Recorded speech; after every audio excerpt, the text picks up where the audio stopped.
ঠিক আছে, তোদের আজকের মতো পড়াশোনা হয়ে গেল। কখন এই 4টে অক্ষর ঘরে গিয়ে ভালো করে মুখস্থ করবি, মনে রাখ, ফাঁকি মারবি না একদম, বলে দিলাম। ভালো করে পড়বি, কালকের এখানে আসলে পড়তে যখন আসবি তখন এই পড়াগুলো ধরবো, কিন্তু মনে রাখ, পড়া না পারলে খুব মারবো, মনে রাখ।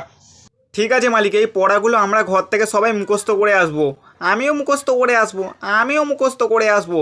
তাহলে মালিক আমরা সবাই ঘরে যাই। ঠিক আছে, যা ঘরে তাহলে। ঠিক আছে, যাচ্ছি আমরা। এই তো এই ঘরে এসে গেলাম। ওই চল এবার পড়াশোনাটা করে নিই, চল তাড়াতাড়ি।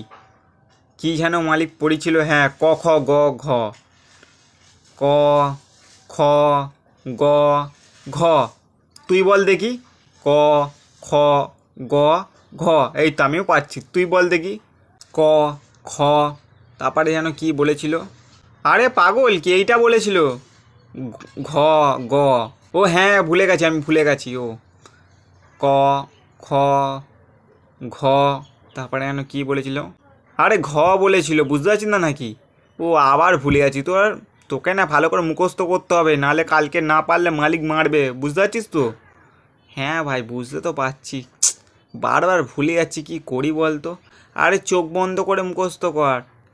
আর চোখ বন্ধ করে তো আরোই পারবো না, কি করবো বল তাহলে। আরে তুই আমার শিখে শিখে বল। ক অ খ খ গ গ ঘ ঘ